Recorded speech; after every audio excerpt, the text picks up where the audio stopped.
ಒಂಥರ ಇದೇ ಒಂಥರ ಅಲಾರಾಮ್ ಅಂತ ಅನ್ಬೋದು. ಸ್ವಲ್ಪ ಬಿಸಿ ಮಾಡ್ಕೊಳ್ಳೋಣ ಅಂದ್ಕೊಂಡೆ, ಜಾಸ್ತಿನೇ ಬಿಸಿ ಆಗೋಯ್ತು.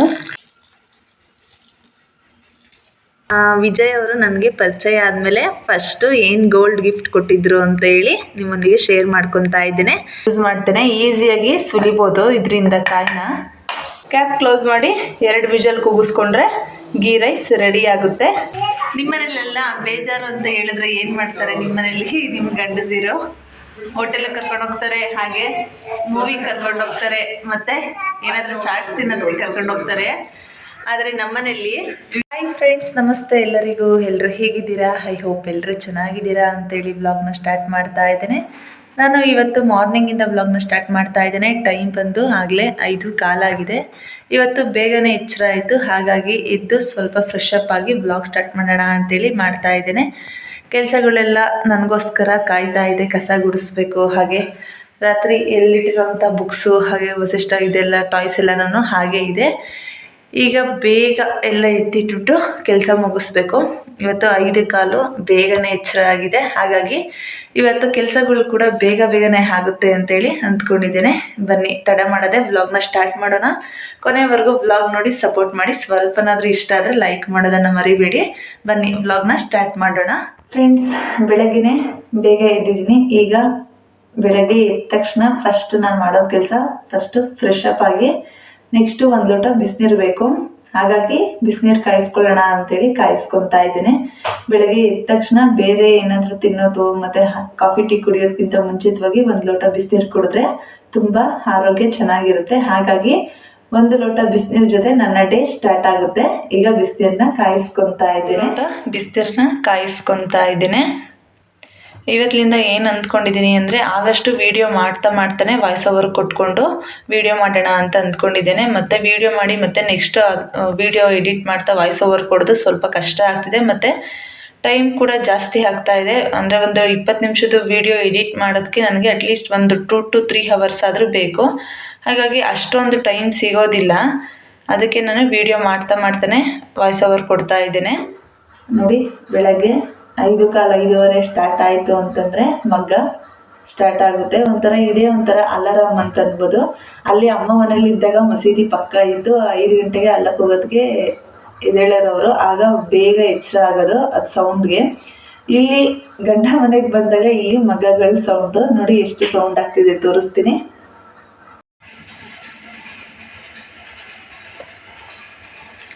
ಡೋರ್ ಹಾಕಿದ್ದಾರೆ ಇವತ್ತು, ಡೈಲಿ ಡೋರ್ ಓಪನ್ ಮಾಡೋರು. ಹಾಗಾಗಿ ಇವತ್ತು ಡೋರ್ ಕ್ಲೋಸ್ ಆಗಿರೋದ್ರಿಂದ ಸ್ವಲ್ಪ ಸೌಂಡು ಕಡಿಮೆ. ಇಲ್ಲಿ ಅಕ್ಕಪಕ್ಕನೇ ಇರೋದ್ರಿಂದ ಜಾಸ್ತಿ ಸೌಂಡ್ ಬರುತ್ತೆ ಮಗ್ಗದು. ಅರ್ಲಿ ಮಾರ್ನಿಂಗು ಈ ರೀತಿ ಬೇಗ ಸೌಂಡ್ ಆಗೋದು ನಮಗೊಂಥರ ಬೆನಿಫಿಟ್ ಅಂತಲೇ ಹೇಳ್ಬೋದು. ಬೇಗ ಎಚ್ಚರ ಆಗೋದಕ್ಕೆ ಯೂಸ್ ಆಗುತ್ತೆ. ಈ ಥರ ಸೌಂಡ್ ಆಗ್ತಿದ್ರೆ ನಿದ್ದೆ ಅಂತೂ ಬರಲ್ಲ. ಆ ಮಾರ್ಗದಲ್ಲಾದರೂ ಸ್ವಲ್ಪ ಡಿಸ್ಟರ್ಬ್ ಆಗಿ ನಿದ್ದೆಯಿಂದ ಎದ್ದೇಳೋದಕ್ಕೆ ಈಸಿ ಆಗುತ್ತೆ. ಬಿಸಿನೀರನ್ನ ಕಾಯಿಸ್ಕೊಂಡೆ, ಈಗ 1 ಲೋಟಕ್ಕೆ ಹಾಕ್ಕೊತಾ ಇದ್ದೇನೆ.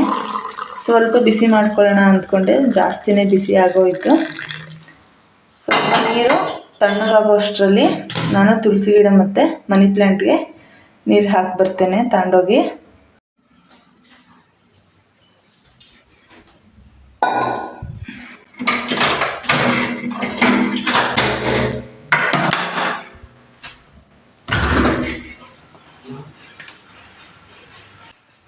ಬೆಳಗ್ಗೆ ಬೇಗ ಎದ್ದಿರೋದ್ರಿಂದ ಇನ್ನೂ ಸ್ವಲ್ಪ ಕತ್ತಲೆ ಇತ್ತು, ಇನ್ನೂ ಬೆಳಕಾಗಿರಲಿಲ್ಲ.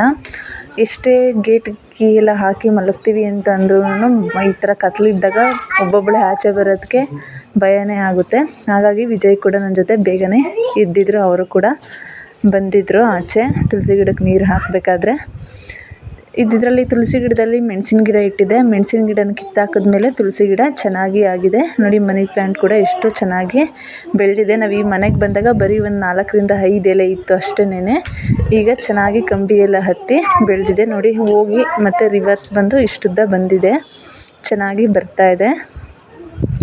ಹಾಗೆ ಗಿಡಕ್ಕೆ ನೀರು ಹಾಕ್ಬೇಕಾದ್ರೆ ಸಡನ್ನಾಗಿ ಈ ಥರ ಬಳ್ಳಿ ಕಾಣಿಸ್ತು. ನಾನು ಇದನ್ನು ಸಡನ್ನಾಗಿ ನೋಡಿ ಏನು ಅಂದ್ಕೊಂಡೆ ಅಂತಂದರೆ, ಹಾವಿನ ಮರಿ ಬರುತ್ತಲ್ಲ ಚಿಕ್ಕದು, ಅದು ಆ ಥರ ಏನಾದರೂ ಇದೆಯಾ ಅಂತೇಳಿ ಅಂದ್ಕೊಂಡೆ. ಅದು ನೋಡಿದ್ರೆ ಸಡನ್ನಾಗಿ ಕಲರ್ ಕೂಡ ಅದೇ ಥರ ಇತ್ತು.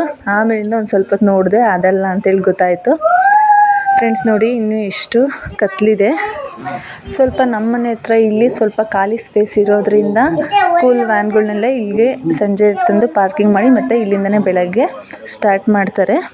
ಬೆಳಗ್ಗೆ ಇದ್ದರೆ ವಾತಾವರಣ ಮಾತ್ರ ಸೂಪರಾಗಿರುತ್ತೆ. ಒಂಥರ ಮಳೆ ಸಣ್ಣಗೆ ಸೋನೆ ಮಳೆ ಬರ್ತಿರೋದಕ್ಕೂ ಅದಕ್ಕೂ ವಾತಾವರಣ ತುಂಬಾ ಚೆನ್ನಾಗಿತ್ತು. ಗಿಡಗಳಿಗೆಲ್ಲ ನೀರು ಹಾಕಿರೋದು ಆಯಿತು. ಈಗ ನೆಕ್ಸ್ಟು ಕಸ ಗುಡಿಸೋಣ ಅಂತೇಳಿ ಕಸ ಗುಡಿಸ್ತಾ ಇದ್ದೇನೆ. ಕಸ ಗುಡಿಸ್ಬೇಕಾದ್ರೆ ವಿಜಿಗೆ ಸ್ವಲ್ಪ ವೀಡಿಯೋ ಮಾಡಿಕೊಡಿ ಅಂತೇಳಿ ಮೊಬೈಲ್ ಕೊಟ್ಟೆ. ಅವ್ರು ಹೇಳ್ತಾಯಿದ್ರು, ಸುಮ್ಮನೆ ಒಂದು ಟ್ರೈಪಾಡ್ ತೊಗೊಬಿಡು, ಈಸಿ ಆಗುತ್ತೆ ನಿನಗೂ, ಮತ್ತು ಇವಾಗ ಏನಾನ ಈ ಥರ ವೀಡಿಯೋ ಮಾಡ್ಬೇಕಾದ್ರೆ ಇನ್ನೊಬ್ಬರ ಮೇಲೆ ಡಿಪೆಂಡ್ ಆಗೋದಿರಲ್ಲ ಅಂತೇಳಿ ಹೇಳ್ತಾಯಿದ್ರು. ಮತ್ತು ನಾನು ಇದುವರೆಗೂ ಏನಕ್ಕೆ ಟ್ರೈಪಾಡ್ ತೊಗೊಂಡಿಲ್ಲ ಅಂತ ಹೇಳಿದ್ರೆ ಅದ್ರ ಹಿಂದೆ ಒಂದು ಸ್ಟ್ರಾಂಗ್ ರೀಸನ್ ಇದೆ. ಮುಂದಿನ ವ್ಲಾಗ್ಗಳಲ್ಲಿ ಹೋಗ್ತಾ ಹೇಳ್ತೇನೆ. ಕಸ ಗುಡಿಸ್ಬೇಕಾದ್ರೆ ದುಂಡ್ಮಲ್ಗೆ ಹೂವು ಸಿಕ್ತು. ಅದು ಒಣಗಿದ್ರು ಕೂಡ ಎಷ್ಟು ಫ್ರಾಗ್ರೆನ್ಸ್ ಇತ್ತು ಅಂತಂದರೆ ತುಂಬಾ ಚೆನ್ನಾಗಿತ್ತು. ಒಣಗಿದ್ರು ಕೂಡ ಫ್ರಾಗ್ರೆನ್ಸ್ ಹಾಗೇ ಇತ್ತು. ಕಸ ಗುಡಿಸಿರೋದೆಲ್ಲ ಆದಮೇಲೆ ಈಗ ಸ್ವಲ್ಪ ಮನೆ ಮುಂದೆ ಹಾಗೆ ಎಲ್ಲ ಕ್ಲೀನ್ ಮಾಡೋಣ ಅಂತೇಳಿ ಮಾಡ್ತಾಯಿದ್ದೆ. ಹಿಂದಿನ ದಿನ ಎಲ್ಲ ರಾತ್ರಿ ಎಲ್ಲ ಮಳೆ ಬಂದಿತ್ತು. ಹಾಗಾಗಿ ಎಲ್ಲ ಸ್ವಲ್ಪ ಸಣ್ಣದೆಲ್ಲ ಮಣ್ಣೆಲ್ಲ ಬಂದು ಮನೆ ಮುಂದೆ ನಿಂತಿತ್ತು. ಹಾಗಾಗಿ ಅದನ್ನೆಲ್ಲ ಕ್ಲೀನ್ ಮಾಡ್ಕೊಳ್ಳೋಣ, ಮತ್ತು ವಸಿಷ್ಠ ಇದ್ದರೆ ಎಲ್ಲ ತುಳಿದಾಡ್ತಾನೆ ಅಂತ ಹೇಳಿ ಅವನು ಇದೆಲ್ಲದಕ್ಕಿಂತ ಮುಂಚಿತವಾಗಲೇ ಎಲ್ಲ ಕ್ಲೀನ್ ಮಾಡಿ ಬಾಗಿಲು ಸಾರಿಸ್ಕೊಳ್ಳೋಣ ಅಂತೇಳಿ ಸಾರಿಸ್ತಾ ಇದ್ದೇನೆ. ಮಕ್ಕಳು ಮನೆಯಲ್ಲಿ ಎಷ್ಟು ಕ್ಲೀನ್ ಮಾಡಿದ್ರೂ ಕೂಡ ಗಲೀಜು ಆಗ್ತಾನೆ ಇರುತ್ತೆ. ಹಾಗಾಗಿ ನಾನು ಅವಾಗವಾಗ ಕ್ಲೀನ್ ಮಾಡ್ಕೊತಾನೆ ಇರ್ತೀನಿ. ಮತ್ತು ಬಾಗಿಲಿಗೆ ಏನಾದರೂ ಪೂಜೆ ಮಾಡಿದಾಗ ನಾನು ರಂಗೋಲಿ ಹಾಕೋಲ್ಲ. ಏನಾದ್ರು ರಂಗೋಲಿ ಹಾಕಿದ್ರೂ ಕೂಡ ಚಾಕ್ ಪೀಸಲ್ಲಿ ಹಾಕ್ಕೊತೀನಿ.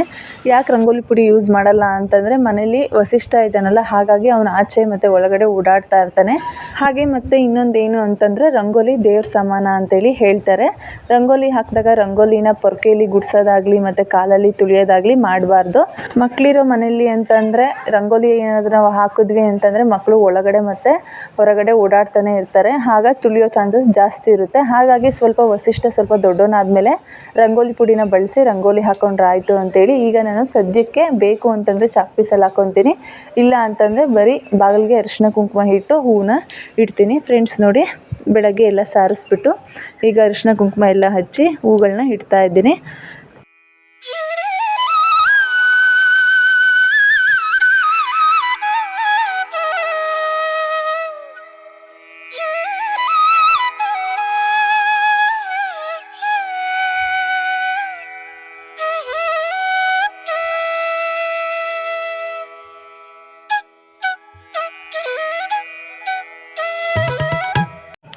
ಕಸ ಗುಡಿಸಿ ಹಾಗೆ ಎಲ್ಲ ನೆಲ ಒರೆಸಿ ಪೂಜೆ ಕೂಡ ಆಯಿತು. ಹೊಸ್ಲು ಪೂಜೆ ಕೂಡ ಮಾಡಿದೆ. ಈಗ ನೆಕ್ಸ್ಟು ಪಾತ್ರೆಗಳಿತ್ತು. ರಾತ್ರಿ ಪಾತ್ರೆಗಳನ್ನ ತೊಳೆದಲ್ಲೇ ಹಾಗೆ ಮಲಗಿದ್ದೆ. ಯಾಕೆಂದರೆ ಸ್ವಲ್ಪ ತಲೆನೋವಿತ್ತು.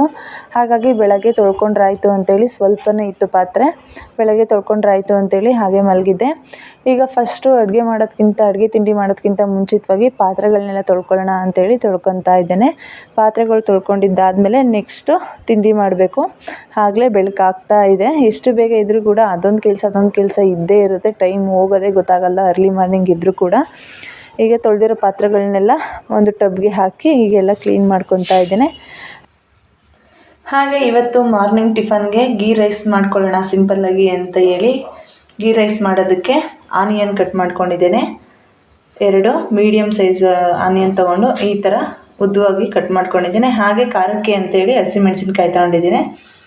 ಇಲ್ಲಿ ಸ್ವಲ್ಪ ಪಲಾವ್ ಎಲೆ, ಹಾಗೆ ಚಕ್ಕೆ ಮತ್ತು ಸ್ವಲ್ಪ ಗೋಡಂಬಿ, ಏಲಕ್ಕಿ ಮತ್ತು ಲವಂಗನ ತೊಗೊಂಡಿದ್ದೇನೆ. ಅದ್ರ ಜೊತೆಗೆ ಸ್ವಲ್ಪ ಕಾಳು ಮೆಣಸು ತೊಗೊಂಡಿದ್ದೇನೆ.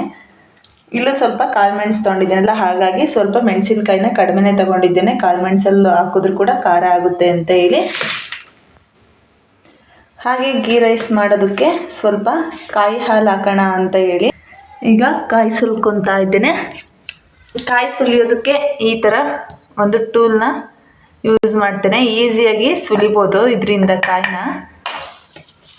ಕಾಯಿನ ಅಲ್ಲ, ಕಾಯಿ ನಾರನ್ನ ಈಸಿಯಾಗಿ ಸುಲ್ಕೋಬೋದು. ಈಗ ನೋಡಿ ಎಷ್ಟು ಈಸಿಯಾಗಿ ಸುಲಿದು ತೋರಿಸ್ತೇನೆ ನಾನು ನಿಮಗೆ.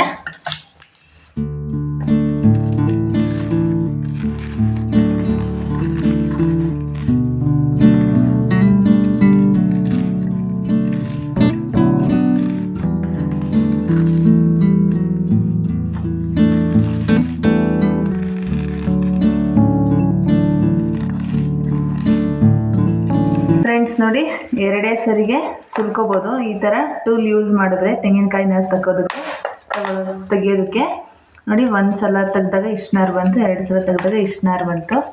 ಎಷ್ಟು ಈಸಿಯಾಗಿ ಸುಲಿಬೋದಲ್ವ.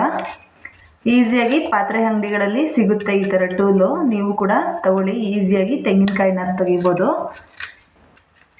ತೆಂಗಿನಕಾಯಿ ಹೊಡೆದು ತೆಂಗಿನಕಾಯಿ ತುರಿನ ಒಂದು ಪ್ಲೇಟ್ಗೆ ತುರ್ಕೊಂಡಿದ್ದೇನೆ. ಆದಷ್ಟು ನಾವು ಫ್ರೆಶ್ ಆಗಿರೋ ತೆಂಗಿನಕಾಯಿ ತಗೊಂಡ್ರೆ ಜಾಸ್ತಿ ಪ್ರಮಾಣದಲ್ಲಿ ತೆಂಗಿನ ಹಾಲು ಸಿಗುತ್ತೆ. ಈಗ ತುರಿದಿರೋಂತಹ ತೆಂಗಿನಕಾಯಿನೆಲ್ಲ ಒಂದು ಮಿಕ್ಸಿ ಜಾರಿಗೆ ಹಾಕ್ಕೊಂಡು ರುಬ್ಕೊಂಡು ತೆಂಗಿನ ಹಾಲನ್ನ ರೆಡಿ ಮಾಡ್ಕೊತೇನೆ. ಫ್ರೆಂಡ್ಸ್, ತೆಂಗಿನಕಾಯಿ ತುರಿನ ಒಂದು ಮಿಕ್ಸಿ ಜಾರಿಗೆ ಹಾಕ್ಕೊಂಡು ರುಬ್ಕೊಂಡಿದ್ದೇನೆ. ಇಲ್ಲಿ ತೆಂಗಿನಕಾಯಿ ತುರಿ ಜೊತೆಗೆ ಸ್ವಲ್ಪ ಎಳ್ನೀರನ್ನು ಕೂಡ ಹಾಕ್ಕೊಂಡು ರುಬ್ಕೊತೇನೆ. ತೆಂಗಿನಕಾಯಿ ಹೊಡಿಬೇಕಾದ್ರೆ ಸಿಗುತ್ತಲ್ಲ, ಅದೇ ಎಳ್ನೀರನ್ನ ಹಾಕಿ ರುಬ್ಕೊಂಡಿದ್ದೇನೆ, ಚೆನ್ನಾಗಿರುತ್ತೆ ಅಂತ ಹೇಳಿ. ಈಗ ಇದನ್ನು ಜ್ಯೂಸ್ ಫಿಲ್ಟ್ರ್ ಮಾಡೋದ್ರಿಂದ ಫಿಲ್ಟ್ರ್ ಮಾಡ್ತೇನೆ. ಫಿಲ್ಟ್ರ್ ಮಾಡಿ ಹಾಲು ತೊಗೊತೇನೆ. ನಮ್ಮ ಮನೇಲಿ ವಸಿಷ್ಠ ಏನಾದರೂ ಮಾತು ಕೇಳಲಿಲ್ಲ ಅಂತಂದರೆ, ನಾನು ರೊಟ್ಟಿ ತೊಗೊಂಡು ಏನಾದರೂ ಎದುರಿಸೋಕೆ ಹೋದರೆ, ಅವನೇನಾದರೂ ಇನ್ ಕೇಸ್ ನಾವು ಯಾವಾಗಾದರೂ ಏನಾದರೂ ಹೇಳ್ಕೊಡ್ತಾ ಇರ್ತಾರೆ, ನಾವು ನೀಟಾಗಿ ಹೇಳಲಿಲ್ಲ ಅಂತಂದರೆ ನಮಗೆ ಈ ಜಾಲರ ತಗೊಂಡು ಬಂದು ಹೊಡಿಯೋದಕ್ಕೆ ಬರ್ತಾರೆ. ನೋಡಿ ಎಲ್ಲ ಎಲ್ಲ ಬುಕ್ಸ್ ಹಾಕ್ಬಿಟ್ಟಿದ್ದಾನೆ. ಅಕಸ್ಮಾತ್ ಈ ಥರ ಇದರಲ್ಲಿ ಜ್ಯೂಸ್ ಫಿಲ್ಟರಲ್ಲಿ ಆಗಲಿಲ್ಲ, ಎಲ್ಲ ತೆಂಗಿನಕಾಯಿ ತುರಿ ಎಲ್ಲ ಹಾಗೆ ಬರ್ತಾ ಇದೆ ಅಂತಂದರೆ ಟೀ ಅಥವಾ ಕಾಫಿ ಫಿಲ್ಟರ್ ಮಾಡ್ತೀವಲ್ಲ, ಅದರಿಂದ ಫಿಲ್ಟ್ರ್ ಮಾಡಿಕೊಂಡ್ರೆ ಚೆನ್ನಾಗಿ ಬರುತ್ತೆ. ಇಷ್ಟು ತೆಂಗಿನ ಹಾಲು ಸಿಕ್ಕಿದೆ 2 ಸಲ ಫಿಲ್ಟ್ರ್ ಮಾಡಿದ್ದಕ್ಕೆ. ಈಗ ಇದನ್ನು ನಾನು ಗೀ ರೈಸ್ ಮಾಡೋದಕ್ಕೆ ಯೂಸ್ ಮಾಡ್ಕೊತೇನೆ. ಹಾಗೆ ತೆಂಗಿನ ಹಾಲಲ್ಲಿ ಕಾಫಿ ಮತ್ತು ಟೀ ಮಾಡಿದ್ರು ಕೂಡ ಚೆನ್ನಾಗಿರುತ್ತೆ ಮತ್ತು ಆರೋಗ್ಯ ಅಂತೇಳಿ ಹೇಳ್ತಾರೆ. ಹಸು ಹಾಲು ಮತ್ತು ಎಮ್ಮೆ ಹಾಲಿಗಿಂತ ತೆಂಗಿನ ಹಾಲು ತುಪ್ಪನೇ ಹೆಲ್ತ್ಗೆ ಒಳ್ಳೆಯದು ಅಂತ ಕೂಡ ಹೇಳ್ತಾರೆ. ಗೀ ರೈಸ್ ಮಾಡೋದಕ್ಕೆ ಹಾಗೆ ನಾನು ಒಂದು ಕುಕ್ಕರ್ ತಗೊಂಡು ಸ್ಟವ್ ಆನ್ ಮಾಡಿಕೊಂಡು ಸ್ವಲ್ಪ ತುಪ್ಪ ಹಾಕ್ಕೊಂಡೋದಕ್ಕೆ, ತುಪ್ಪ ಕಾಯ್ದ ಮೇಲೆ ಪಲಾವ್ ಎಲೆ ಹಾಗೆ ಗೋಡಂಬಿ ಎಲ್ಲ ತೊಗೊಂಡಿದ್ನಲ್ಲ, ಆಗಲೇ ತೋರಿಸಿದ್ನಲ್ಲ, ಅದನ್ನೆಲ್ಲ ಹಾಕಿ 1 ನಿಮಿಷ ಫ್ರೈ ಮಾಡ್ಕೊಂಡಿದ್ದೇನೆ ತುಪ್ಪದಲ್ಲಿ. ಆಮೇಲಿಂದ ಅದಕ್ಕೇ ಹಸಿಮೆಣಸಿನ್ಕಾಯಿ ಈರುಳ್ಳಿನ ಹಾಕ್ಕೊಂಡು ಈಗ ಫ್ರೈ ಮಾಡ್ಕೊತಾ ಇದ್ದೇನೆ. ಜೊತೆಗೆ ಸ್ವಲ್ಪ ಉಪ್ಪು ಹಾಕಿದ್ದೇನೆ. ಯಾಕೆ ಅಂತಂದರೆ ಈ ಟೈಮಲ್ಲಿ ಉಪ್ಪು ಹಾಕೋದ್ರಿಂದ ಈರುಳ್ಳಿ ಬೇಗ ಬೇಯುತ್ತೆ ಅಂತ ಹೇಳಿ ಉಪ್ಪನ್ನ ಹಾಕ್ಕೊಂಡಿದ್ದೇನೆ. ಪುಡಿ ಉಪ್ಪನ್ನ ಸೇರಿಸಿದ್ದೇನೆ. ಫ್ರೆಂಡ್ಸ್, ಇಷ್ಟಾಯಿತು. ಒಗ್ಗರಣೆಲ್ಲ ಹಾಕ್ಕೊಂಡೆ. ಆಮೇಲಿಂದ ಇದಕ್ಕೆ 1 ಲೋಟ ಅಕ್ಕಿ ಹಾಕಿದ್ರೆ 2 ಲೋಟ ನೀರನ್ನ ಸೇರಿಸ್ಕೊಂಡಿದ್ದೇನೆ. ಈಗ ಸದ್ಯಕ್ಕೆ ಇನ್ನೂ ಅಕ್ಕಿ ಹಾಕಿಲ್ಲ. ನೀರು ಹಾಕಿ ನೀರು ಮರಳಲಿ, ಸ್ವಲ್ಪ ಕಾಯ್ದು ಮರಳಲಿ ಅಂತೇಳಿ ಬಿಟ್ಟಿದ್ದೇನೆ. ರುಚಿಗೆ ಏನಾದರೂ ಉಪ್ಪೇನಾದರೂ ಶಾರ್ಟೇಜ್ ಇತ್ತು ಅಂತಂದರೆ ಈ ಟೈಮಲ್ಲಿ ಸ್ವಲ್ಪ ಟೇಸ್ಟ್ ಮಾಡಿ ಉಪ್ಪನ್ನ ಆ್ಯಡ್ ಮಾಡ್ಕೊಳ್ಳಿ. ನೀರು ಮರಳ್ತಾ ಇದೆ ಅನ್ಬೇಕಾದ್ರೆ 1 ಲೋಟ ಅಕ್ಕಿನ ಹಾಕ್ಕೊತೇನೆ. ಹಾಗೆ ಲಾಸ್ಟ್ ಇನ್ನೇನು ಕ್ಯಾಪ್ನ ಕ್ಲೋಸ್ ಮಾಡ್ಕೊತೀವಿ ಅಂತ ಅನ್ಬೇಕಾದ್ರೆ ತೆಂಗಿನ ಹಾಲು ತೊಗೊಂಡಿದ್ನಲ್ಲ, ತೆಂಗಿನ ಹಾಲನ್ನ ಆ್ಯಡ್ ಮಾಡ್ಕೊತೇನೆ. ಮುಂಚಿತವಾಗೆ ಮಾಡೋದಕ್ಕೆ ಹೋಗೋದಿಲ್ಲ. ಏಕೆ ಅಂತಂದರೆ ಈಗ ಹಸಿಮೆಣ್ಸಿನ್ಕಾಯಿ ಎಲ್ಲ ಹಾಕಿದ್ದೀವಲ್ಲ, ಹಾಗಾಗಿ ಹಾಲೇನಾದರೂ ಒಡೆದ್ರಾಯಿತು ಅಂತ ಹೇಳಿ ಕ್ಯಾಪ್ನ ಕ್ಲೋಸ್ ಮಾಡ್ಕೊತೀನಲ್ಲ ಅಕ್ಕಿ ಎಲ್ಲ ಹಾಕಿದ್ಮೇಲೆ, ಆವಾಗ ಹಾಕ್ಕೊತೇನೆ ತೆಂಗಿನ ಹಾಲು. ಕ್ಯಾಪ್ ಕ್ಲೋಸ್ ಮಾಡಿ 2 ವಿಷಲ್ ಕೂಗಿಸ್ಕೊಂಡ್ರೆ ಗೀ ರೈಸ್ ರೆಡಿ ಆಗುತ್ತೆ.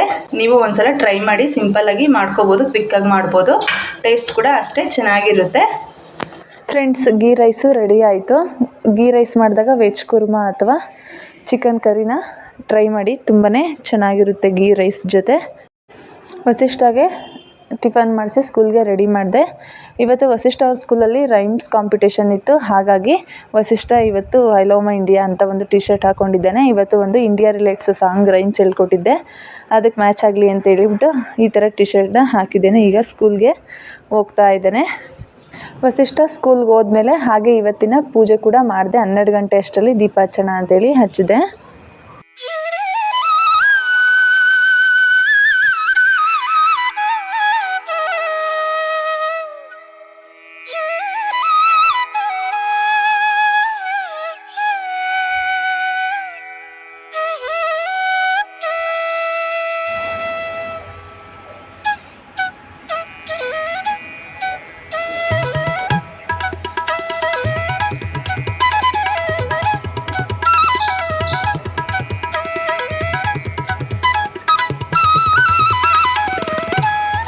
ಇವತ್ತು ನಾನು ನಿಮ್ಮೊಂದಿಗೆ ವಿಜಯ್ ಅವರು ನನಗೆ ಪರಿಚಯ ಆದಮೇಲೆ ಫಸ್ಟು ಏನು ಗೋಲ್ಡ್ ಗಿಫ್ಟ್ ಕೊಟ್ಟಿದ್ದರು ಅಂತ ಹೇಳಿ ನಿಮ್ಮೊಂದಿಗೆ ಶೇರ್ ಮಾಡ್ಕೊತಾ ಇದ್ದೇನೆ. ಈ ಗೋಲ್ಡ್ ಗಿಫ್ಟ್ ಬಂದು ನನಗೆ ಫಸ್ಟ್ ಬರ್ತ್ಡೇಗೆ ಕೊಡಿಸಿದ್ದು. ಅಂದರೆ ನಾನು ವಿಜಯ್ ಇನ್ನೂ ಮದುವೆ ಆಗಿರಲಿಲ್ಲ. ಏಪ್ರಿಲಲ್ಲಿ ಮದುವೆ ಆಯಿತು ಅಂತಂದರೆ ಫೆಬ್ರವರಿಲಿ ನನ್ನ ಬರ್ತ್ಡೇ ಇತ್ತು. ನಾನು ವಿಜಯ್ ಪರಿಚಯ ಆದಮೇಲೆ ಫಸ್ಟ್ ಬರ್ತ್ಡೇ ಅದು ನನಗೆ. ಆಗ ಗಿಫ್ಟ್ ಪ್ರೆಸೆಂಟ್ ಮಾಡಿದರು. ಇದು ಏನು ಪ್ರೆಸೆಂಟ್ ಮಾಡಿದರು ಅಂತಂದರೆ ಒಂದು ಗೋಲ್ಡ್ ನೆಕ್ ಚೈನ್ ಕೊಟ್ಟಿದ್ದರು. ವಿಜಯ್ ಅವರು ಕೊಡಿಸಿರೋ ಜ್ಯುವೆಲರಿಲೆಲ್ಲ ನನಗೆ ಇದು ಅಂದರೆ ತುಂಬಾ ಇಷ್ಟ. ಯಾಕೆಂದರೆ ವಿಜಯ್ ಮತ್ತು ನಾನು ಫಸ್ಟು ಪರಿಚಯ ಆದಮೇಲೆ ಮತ್ತು ಫಸ್ಟ್ ಬರ್ತ್ಡೇಗೆ ಕೊಟ್ಟಂತಹ ಗಿಫ್ಟು ಇದೊಂಥರ ಮೆಮೊರಬಲ್ ಅಂತಲೇ ಹೇಳ್ಬೋದು. ನಾನು ಈ ಚೈನ್ನ ತೊಗೊಂಡಾಗ 2020 ಫೆಬ್ರವರಿಲಿ ಈ ಚೈನ್ನ ತೊಗೊಂಡಿದ್ದು. ಚೈನು ಮತ್ತು ಪೆಂಡೆಂಟು ಎರಡೂ ಸೇರಿ 15 ಗ್ರಾಮ್ ಇದೆ. ನಮಗೆ ಆವಾಗ 2020ರಲ್ಲಿ 15 ಗ್ರಾಮ್ಗೆ ಬಂದು ಬರೀ 57,000 ಆಗಿತ್ತು. ಬಟ್ ಈಗ ಅದೇ 15 ಗ್ರಾಮ್ ತೊಗೊಳಕ್ಕೆ ಹೋಗಿದ್ದೀವಿ ಅಂತಂದರೆ 1,00,000 ಮೇಲೆ ಕ್ರಾಸ್ ಆಗುತ್ತೆ. ಬರೀ 57,000 ಏನೋ ಸಮಥಿಂಗ್, ಅಂದರೆ 57,500 ಏನೋ ಆ ಥರ ಆಗಿತ್ತು ವಿತ್ ಡಾಲರ್ ಪೆಂಡೆಂಟ್ ಸೇರಿ. ನಮಗೆ ಪೆಂಡೆಂಟು ಮತ್ತು ಚೈನು ಎರಡು ಸೇರಿ 15 ಗ್ರಾಮ್ ಇದೆ. 916 ಇದು. ಇದರ ಡಿಸೈನ್ ಬಂದು ನನಗೆ ಎಕ್ಸಾಕ್ಟ್ ಏನು ಅಂತ ಗೊತ್ತಿಲ್ಲ, ಏನೋ ಕೇರಳ ಡಿಸೈನ್ ಅಂತಲೇ ಏನೋ ಹೇಳ್ತಾಯಿದ್ರು. ನಾನು ಈ ಥರ ಚೈನ್ ಏನಕ್ಕೆ ತೊಗೊಂಡೆ ಅಂತಂದರೆ ಅಂದರೆ ಆಫ್ಟರ್ ಮ್ಯಾರೇಜು ಮಾಂಗಲ್ಯ ಚೈನ್ ಜೊತೆಗೆ ರೆಗ್ಯುಲರಾಗಿ ಯೂಸ್ ಮಾಡೋಣ ಅಂತೇಳಿ ತೊಗೊಂಡೆ. ಇಷ್ಟು ದಿನ ಹಾಕೊತಾ ಇದ್ದೆ, ಅಂದರೆ ಕೆಲವು ವರ್ಷಗಳು ಹಾಕೊತಾ ಇದ್ದೆ. ಯಾಕೋ ಇತ್ತೀಚೆಗೆ ಏನೋ ಒಂಥರ ಇರಿಟೇಷನ್ ಅನಿಸುತ್ತೆ ಎರಡೂ ಹಾಕ್ಕೊಳ್ಳೋದಕ್ಕೆ. ಹಾಗಾಗಿ ಬರೀ ಒಂದು ಮಾಂಗಲ್ಯ ಚೈನ್ ಹಾಕ್ಕೊಂಡು ಈ ಚೈನ್ನ ಬಿಚ್ಚಿಟ್ಟಿದ್ದೆ. ಹಾಗೆ ಇವತ್ತಿನ ಗೋಲ್ಡ್ ರೇಟ್ ಬಂದು ಪರ್ ಗ್ರಾಮ್ 916 6,445 ಇದೆ. ಅಂದರೆ GST ಇನ್ಕ್ಲೂಡ್ ಆಗಿಲ್ಲ. ನಾವು GST ಹಾಕಿದ್ರೆ ಇನ್ನೂ ಸ್ವಲ್ಪ ಜಾಸ್ತಿ ಆಗುತ್ತೆ ಪರ್ ಗ್ರಾಮು. ಹಾಗೆ ನಿನ್ನೆ ಸ್ವಲ್ಪ ಇವತ್ತು ಕಂಪೇರ್ ಮಾಡಿದ್ರೆ ನಿನ್ನೆ ಸ್ವಲ್ಪ ಕಡಿಮೆ ಇತ್ತು, 6,370 ಇತ್ತು ಪರ್ ಗ್ರಾಮ್ 916.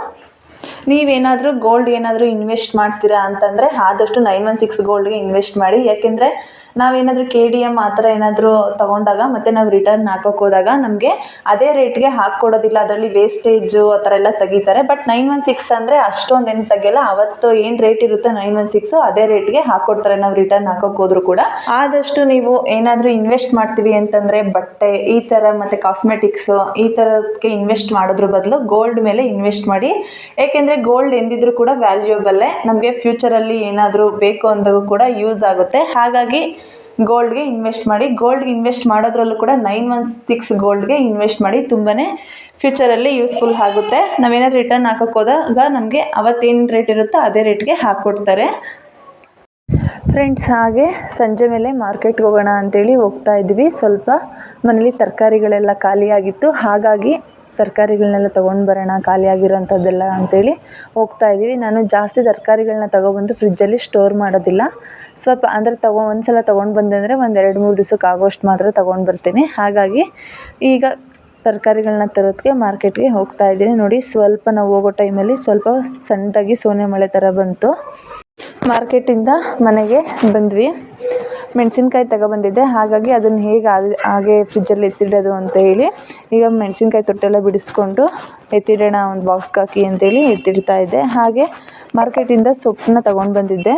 ಈಗಂತೂ ಸೊಪ್ಪುಗಳ ರೇಟ್ ಅಂತೂ ತುಂಬಾ ಕಡಿಮೆ ಆಗೋಗಿದೆ. ಸಬ್ಬಕ್ಕಿ ಸೊಪ್ಪಂತೂ ಒಂದು ಕಟ್ಟು 5 ರೂಪಾಯಿ, ಎಷ್ಟು ದಪ್ಪನಾಗಿ ಕಟ್ಟಿದ್ದಾರೆ ನೋಡಿ, ಬರೀ 5 ರೂಪಾಯಿ ಹೇಳಿದ್ರು. ಹಾಗಾಗಿ ನಾನು 2 ಕಟ್ಟು ತೊಗೊಬಂದೆ. ಚೆನ್ನಾಗಿರುತ್ತೆ ಏನಾದರೂ ಸೊಪ್ಪಿನ ಸಾಂಬಾರು ಮಾಡಿದಾಗ ಅಂತೇಳಿ ಇರಲಿ ಅಂತೇಳಿ 2 ಕಟ್ಟು ತೊಗೊಬಂದೆ. ಏನಾದರೂ ಈ ಥರ ಬೋಂಡ ಮತ್ತು ರೊಟ್ಟಿಗಳು ಮಾಡಿದ್ರೆ ಚೆನ್ನಾಗಿರುತ್ತೆ ಅಂತ. ಹಾಗೆ ಮಾರ್ಕೆಟಿಂದ ಜೋಳ ಕೂಡ ತೊಗೊಬಂದಿದ್ದೆ, ಬೇಯಿಸಿದೆ.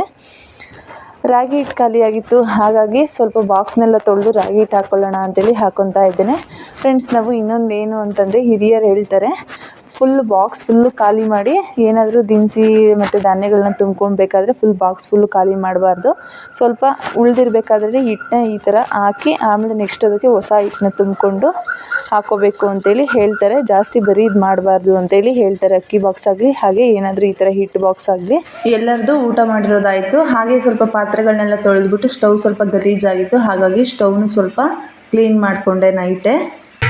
ಫ್ರೆಂಡ್ಸ್, ಊಟ ಆಯಿತು. ನಿಮ್ಮನೇಲೆಲ್ಲ ಬೇಜಾರು ಅಂತ ಹೇಳಿದ್ರೆ ಏನು ಮಾಡ್ತಾರೆ ನಿಮ್ಮನೇಲಿ? ನಿಮ್ಮ ಗಂಡದಿರು ಹೋಟೆಲಿಗೆ ಕರ್ಕೊಂಡು ಹೋಗ್ತಾರೆ, ಹಾಗೆ ಮೂವಿಗೆ ಕರ್ಕೊಂಡು ಹೋಗ್ತಾರೆ, ಮತ್ತು ಏನಾದರೂ ಚಾಟ್ಸ್ ತಿನ್ನೋದಕ್ಕೆ ಕರ್ಕೊಂಡು ಹೋಗ್ತಾರೆ. ಆದರೆ ನಮ್ಮನೇಲಿ ವಿಜಯ್ಗೆ ಬೇಜಾರು ಅಂತ ಹೇಳಿದ್ಕೆ ಬಾ ವಾಕಿಂಗ್ ಹೋಗೋಣ ಅಂತ ಹೇಳಿ ಕರ್ಕೊಂಡು ಹೋಗ್ತಾ ಇದ್ದೀನಿ. ನೋಡಿ, ಹಾಗೆ ಅಲ್ಲಿ ರೆಡಿಯಾಗಿದ್ದಾರೆ. ಬೇಜಾರಾದರೆ ವಾಕಿಂಗ್ ಕರ್ಕೊಂಡು ಹೋಗ್ತಾ ಇದ್ದಾರೆ ನೋಡಿ. ಊಟ ಆಯಿತು, ಸ್ವಲ್ಪ ಹೊತ್ತು ವಾಕ್ ಮಾಡ್ಕೊಂಡು ಬರೋಣ ಅಂತೇಳಿ ಹೋಗ್ತಾ ಇದ್ದೀವಿ. ಫ್ರೆಂಡ್ಸ್, ಇಲ್ಲಿಗೆ ಈ ಒಂದು ವ್ಲಾಗ್ನ ಎಂಡ್ ಮಾಡ್ತಾ ಇದ್ದೇನೆ. ಐ ಹೋಪ್ ಈ ವ್ಲಾಗ್ ನಿಮ್ಮೆಲ್ಲರಿಗೂ ಇಷ್ಟ ಆಗಿದೆ ಅಂತೇಳಿ ಭಾವಿಸ್ತೇನೆ.